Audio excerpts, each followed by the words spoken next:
Mutfağı YouTube kanalına hepiniz hoş geldiniz. Bugün sizlerle beraber mükemmel bir kek yapacağız. Neli kek yapacağız? Söyleyeyim size.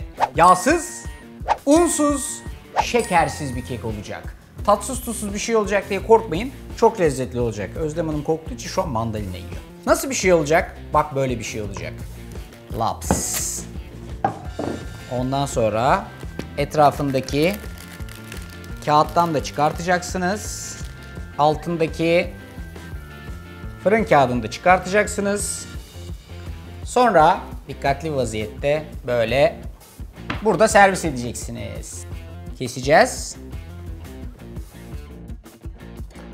Ve şöyle güzel bir dilim çıkartacağız. Şunun iç dokusuna bakar mısınız? Mükemmel bir atlayış değil mi? Mükemmel bir atlayış. Pamuk. Ağzınızda eriyor. Nasıl mı yapacağız? İşte aynen böyle. Hemen başlıyoruz. Öncelikle biraz parçalama işlemimiz var. 6 tane çekirdeği çıkarılmış hurma, yarım su bardağı badem sütünü ekliyorum. Şöyle güzelce parçalıyorum. Kasemin içerisine 3 tane yumurta kırıyorum ve çırpmaya başlıyoruz.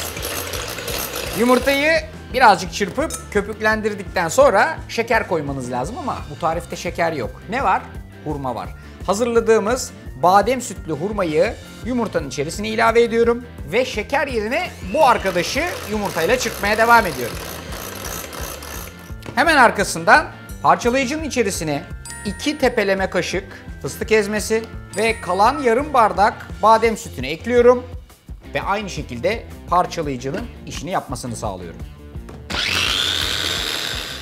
Hiç vakit kaybetmeden fıstık ezmesi ve badem sütlü karışımı da yumurtalı karışımın içerisine ekliyorum ve çırpmaya devam ediyorum. Çırpma işlemimiz her zamanki gibi burada sona eriyor.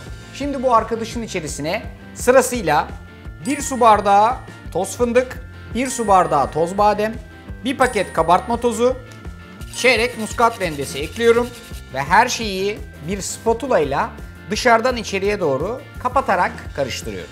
Kapatarak karıştırma işleminiz önemli. Zaten biraz sıkışık olan bu arkadaşı daha da çok çırpmamanız lazım. Sonra geliyoruz böyle bir fırın kabının veya tenceresinin içine.